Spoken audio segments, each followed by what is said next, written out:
Salvete omnes, this is Amelia, also known as TheMartianGeek.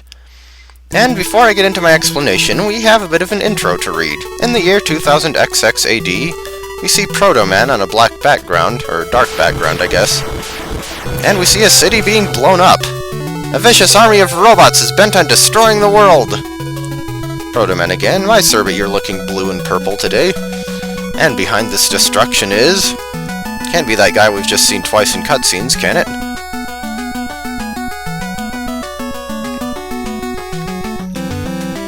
Proto Man?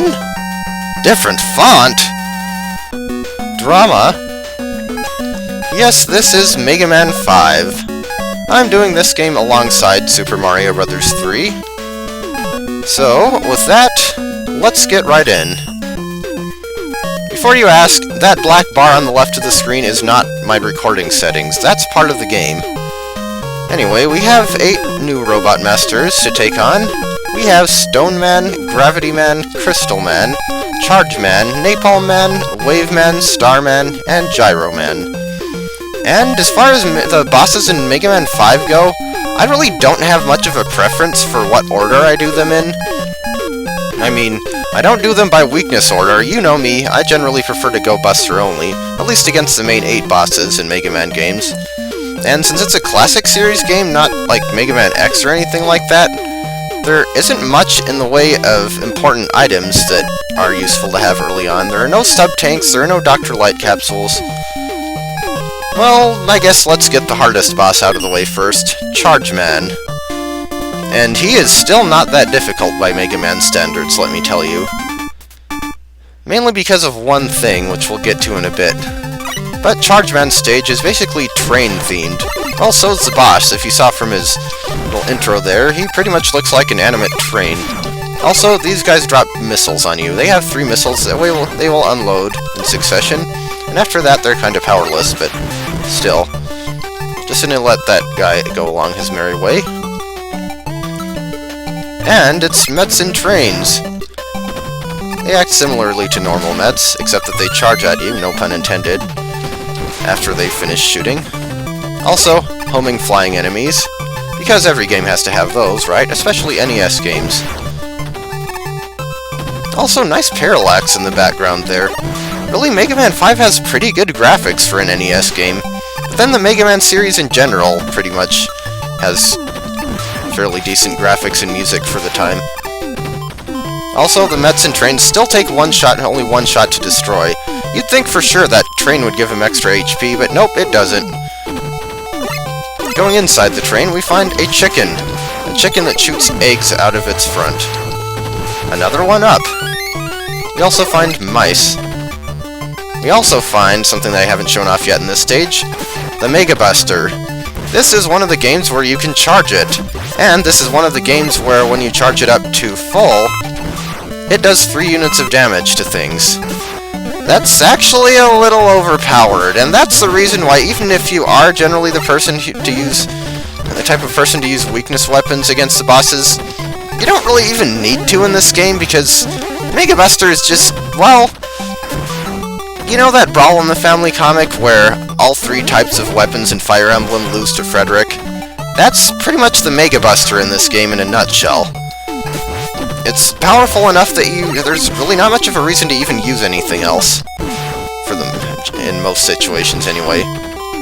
Though that said, Mega Man 5 has pretty much the single worst selection of special weapons in the entire classic series, so that doesn't hurt, or doesn't help either. We have more flying homing enemies, and this time they shoot at you.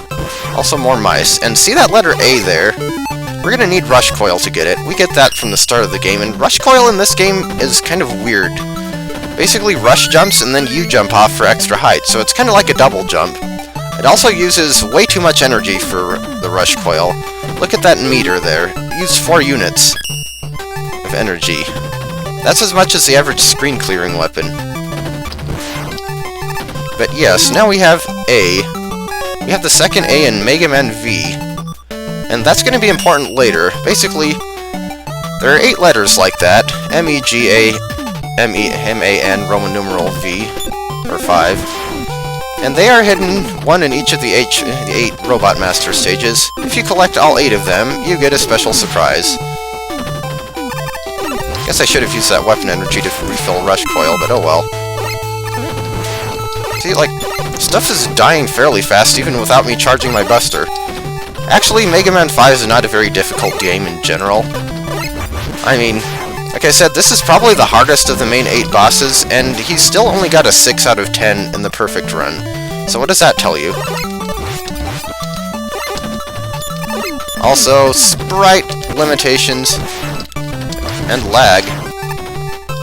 I didn't drop anything.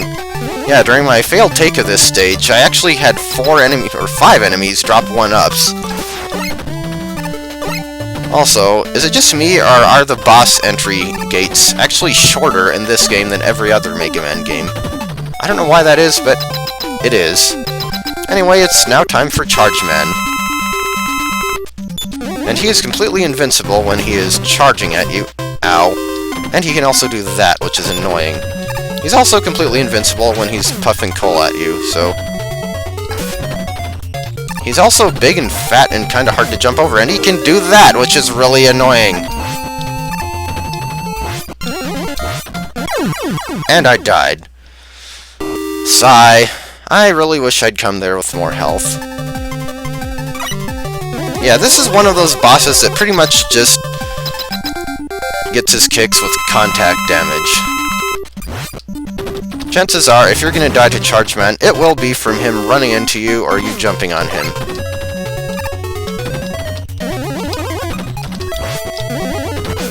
Like that.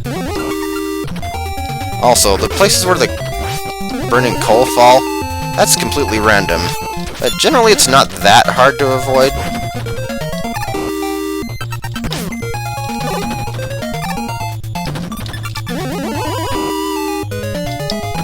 Still though, just look at how fast that wasted him. 3 units of damage. Yeah, who needs weakness weapons? That thing's pretty useful. I actually don't remember if the one in Mega Man 4 still did 3 units of damage when fully charged, or if it was just 2. It at least had a smaller hitbox, so... And now we get Charge Kick. Not a Charge Kick! I'll have to demonstrate this weapon in a bit, but it doesn't actually do anything similar to what Charge Man did. It's kind of Mega Man 5's answer to the top spin in that it's pretty decent at killing the enemies that actually are vulnerable to it, but if you try and find out which enemies those are, you'll probably get hit a lot. I actually didn't think top spin was that bad, but Charge Kick, I don't know. But like I said, we have the Mega Buster. There's really no reason to use it, except for just for fun. But anyway, that's 1 boss down, and we have 7 to go.